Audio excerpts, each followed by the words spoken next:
अस्सलाम वालेकुम वरहमतुल्लाहि वबरकातुहू। दोस्तों, सऊदी अरब की आज की फटाफट ताज़ा और बड़ी खबरों में आपका स्वागत है। मैं हूं साकिब मिर्ज़ा और आप देख रहे हैं गल्फ़ लाइफ हिंदी।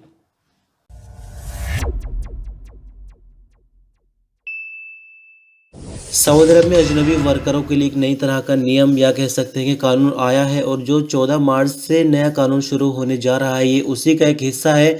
तो दूर से तो हमें देखकर लग रहा था कि बहुत अच्छा होने वाला है 14 मार्च से।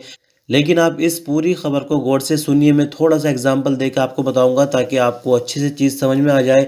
तो देखिए, जिस तरह से बंदा सऊदी अरब में किसी कंपनी में पहली बार आता है, तो उसको दिल्ली या फिर मुंबई या अपना जो भी उसका शहर होता है जहाँ से वीज़ा का उसका काम होता है, वहाँ से उसको एक टेस्ट कराने की ज़रूरत पड़ती है। टेस्ट दो तरह से होता है, जैसे कि इंटरव्यू टाइप भी होता है, और अगर प्रैक्टिकली कुछ करा कर देखना पड़े तो कुछ कराकर भी बंदे से देख लेते हैं। जैसे कोई फर्नीचर का अगर काम करता है तो उससे कोई मॉडल बनवा कर देख लेते हैं। तो इसी तरह से अब जो सऊदी अरब के अंदर बंदे रह रहे हैं, उनका टेस्ट लिया जाएगा गवर्नमेंट की तरफ से। यानी 8 मार्च, आज ही से ये सिलसिला शुरू हो गया है, लेकिन अभी इसको परमानेंट नहीं किया गया है, यानी फोर्सफुली इसको नहीं करा जाएगा। जुलाई से ये हर एक के लिए ज़रूरी हो जाएगा। अभी जो है ना, अपने हाथ में है, कंपनियां चाहे तो आहिस्ता आहिस्ता इसको करा सकती है, ज़रूरी होगा। यानी जो सर्टिफिकेट मिलेगा सऊदी गवर्नमेंट की तरफ से, उसके बाद ही बंदा सऊदी अरब में काम करेगा। अगर उसने अपने देश में टेस्ट करा रखा है पहले से, जो नए बंदे आएंगे तो उनको सऊदी अरब के अंदर आने के बाद भी टेस्ट कराना होगा। और जो बंदे सऊदी अरब के अंदर रह रहे हैं, उनका टेस्ट का प्रोग्राम 8 मार्च से शुरू हो गया है। लेकिन जो जुलाई के महीने से मैं आपको बता रहा हूँ, उसमें ज़रूरी हो जाएगा और हर हाल में टेस्ट देने की ज़रूरत पड़ेगी। अब सुनिए गवर्नमेंट का क्या मकसद है। तो गवर्नमेंट का मकसद ये है कि जो सऊदी अरब में काम करने के लायक है, सिर्फ उन्हीं लोगों को रखा जाएगा। और अगर किसी के अंदर कोई कमी देखी जाती है, यानी इकामे पर तो उसके प्रोफेशन ठीक ठाक लिखा हुआ है, लेकिन काम करना सही से नहीं जानता है, या फिर लेबर की कैटेगरी में काम कर रहा है। कई मर्तबा होता ये था कि कोई बंदा किसी प्रोफेशन पर आता है सऊदी अरब, और कंपनी अगर ठीक है उसकी, यानी हमदर्दी दिखा रही, तो उसको बोलेगी कि अगर आपसे काम नहीं हो रहा तो कोई बात नहीं, आप लेबर में रह जाए। तो बंदा सोचता था कि चलो मैं पैसे लगाकर आ गया हूँ और 300 रियाल मेरी सैलरी कम हो गई, कोई बात नहीं, मैं 1-2 साल लेबर में ही काट लेता हूँ। लेकिन अब ऐसा नहीं होगा। गवर्नमेंट की तरफ से टेस्ट एक लिया जाएगा सऊदी अरब पहुँचने के बाद, और जो बंदे अंदर हैं उनका टेस्ट का प्रोग्राम तो आज शुरू हो ही चुका है। तो आप देख सकते हैं किस तरह से नए नए कानून रातों रात बन जाते हैं। यानी जो 14 मार्च को नया सिस्टम शुरू होने जा रहा है, ये उसी का एक पार्ट है। जब गवर्नमेंट की तरफ से सर्टिफिकेट मिल जाएगा तो तभी ये माना जाएगा कि हाँ, ये बंदा प्लम्बर है, ये इलेक्ट्रीशियन है, ये पेंटर है, या ये कार मैकेनिक है, वगैरह वगैरह। आई होप आपको ये खबर ठीक से समझ आ गई होगी। अभी भी कोई कन्फ्यूज़न है तो कमेंट में पूछ सकते हैं। वैसे जो हमारा दूसरा चैनल है गल्फ लाइफ शॉर्ट में, मैं उस चैनल पर आज ही एक वीडियो पब्लिश करूँगा इससे मुतालिक, और उसका लिंक इस चैनल पर भी शेयर कर देंगे। ईस्टर्न सऊदी अरब पर इतवार को एक बड़ी ऑयल पोर्ट और अरामको के रिहायशी इलाके पर ड्रोन और बैलिस्टिक मिसाइल हमले की कोशिश की गई। अरब न्यूज़ के मुताबिक सऊदी एनर्जी मिनिस्ट्री ने अपने एक बयान में कहा कि रास तनूरा ऑयल पोर्ट के एक बड़े पेट्रोलियम टैंक फार्म पर इतवार की सुबह ड्रोन से हमला किया गया। रास तनूरा दुनिया के बड़े ऑयल शिपिंग पोर्ट में से एक है। बयान में आगे कहा गया कि हमलावर ड्रोन समुद्र की तरफ से आया था, जबकि इतवार की शाम बैलिस्टिक मिसाइल का एक टुकड़ा जहरान में सऊदी अरामको के रिहायशी इलाके के करीब गिरा, जहां कंपनी के एम्प्लॉइज रहते थे, जिसमें सऊदी और अजनबी दोनों शामिल थे। दोनों हमलों में कोई जख्मी नहीं हुआ है और न ही किसी प्रॉपर्टी का नुकसान पहुंचा है। सऊदी मिनिस्ट्री ऑफ डिफेंस का कहना है कि ड्रोन और बैलिस्टिक मिसाइल को रास्ते में ही रोककर नाकाम बना दिया गया था।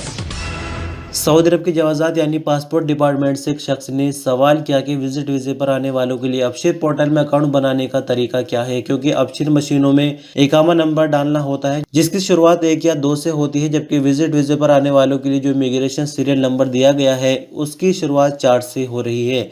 जवाज़ात के ट्विटर अकाउंट पर बताया गया कि जवाज़ात ने अबशिर पोर्टल पर अकाउंट बनाने के लिए विजिट वीज़े पर आने वालों के लिए भी सुविधा जारी कर रखी है, जिसके लिए किसी भी शहर में जवाज़ात के दफ्तर पर संपर्क किया जा सकता है। इसके अलावा सेल्फ सर्विस की मशीनों में भी इस सर्विस को शुरू कर दिया गया है, जबकि बैंकों में भी अबशिर पोर्टल की सुविधा दी गई है।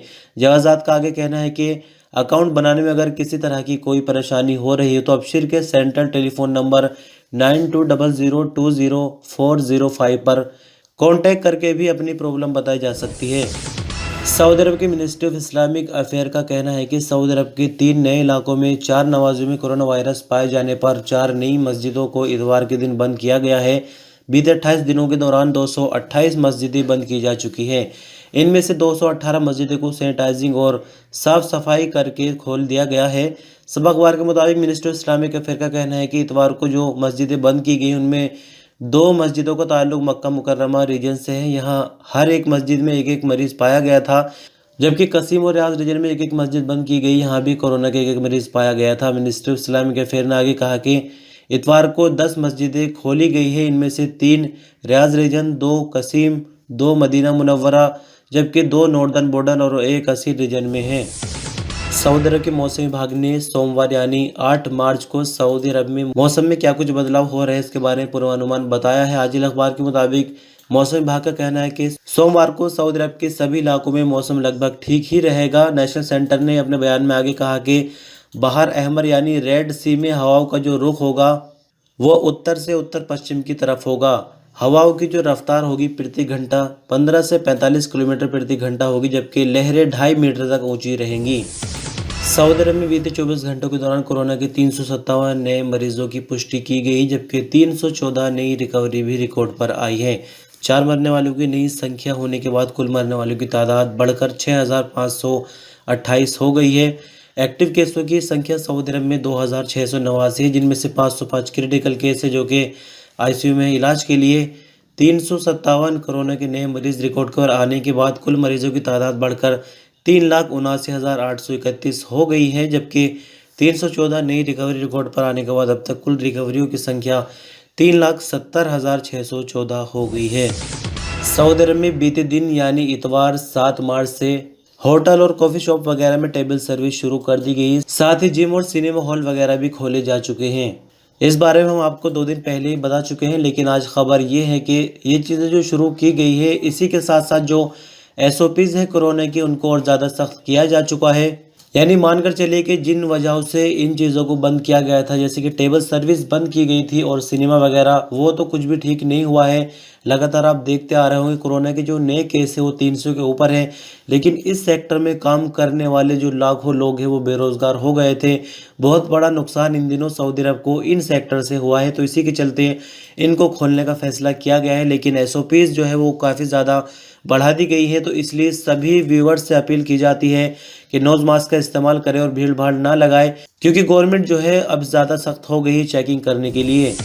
Saudi authority for industrial cities and technology zones Modon ने कहा कि सऊदी अरब में 2019 के आखिर में कंस्ट्रक्शन और ऑपरेशनल लाइसेंसों की तादाद 1990 थी, जो 2020 के आखिर में बढ़कर 2,975 तक पहुंच गई है। अल अरबिया नेट के मुताबिक मदन के स्पोकमैन कसद अल अबद अल करीम ने कहा कि मदन ने बीते साल इंडस्ट्रियल सिटीज की तादाद 36 तक पहुंचा दी है। ताइफ में एक और industrial city 11 million square metre के एरिया पर तैयार की जा रही है। इसका पहला स्टेज 1.2 मिलियन स्क्वायर मीटर के एरिया पर शुरू कर दिया गया है।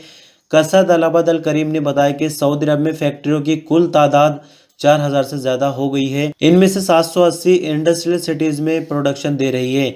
इसके अलावा 6,587 इंडस्ट्रियल इन्वेस्टर के कॉन्टैक्ट हुए हैं। उन्होंने आगे कहा कि मदन इन्वेस्टरों को मदद देने के लिए सभी तरह की सुविधाएं दे रही। प्राइवेट सेक्टर के इन्वेस्टर को भी कई तरह की आसानियां की गई हैं।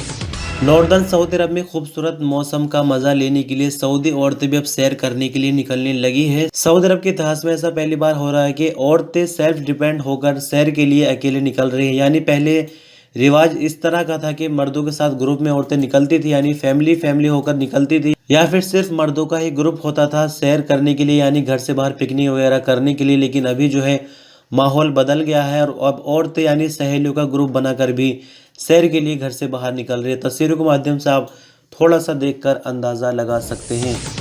सऊदी अरब पर हौसियों की तरफ से यानी आरामको पर हमले हुए हैं। बीते दिन आपने इसी न्यूज़ बुलेटिन के अंदर सुना, लेकिन आपको बता दें कि बीते दिन यानी इतवार के ही दिन 12 हमले हुए हैं सऊदी अरब पर, अलग अलग टाइम में। यानी अगर हम बात करते हैं सुबह की, तो 5 ड्रोन जो है वो सऊदी अरब पर भेजे गए थे, जिनको नाकाम बनाया गया हवा में ही।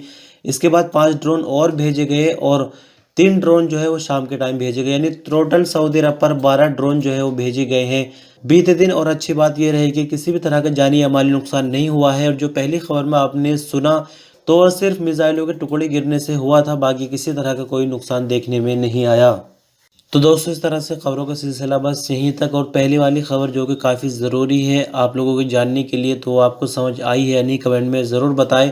वैसे मैं दोबारा एक वीडियो उस पर और बनाऊंगा पूरी डिटेल के साथ। तो बस इस वीडियो में इतना ही। वीडियो पसंद आई है, आपको कुछ सीखने को मिला है, तो एक लाइक करके हमारी मेहनत को कामयाब ज़रूर बनाएं। चैनल पर नए सब्सक्राइब कर सकते हैं, चाहे तो आपके दोस्तों को भी शेयर कर सकते हैं। आप वीडियो पर अंत तक बने रहें। आपने अपना कीमती टाइम दिया इसके लिए शुक्रिया। अल्लाह हाफिज़।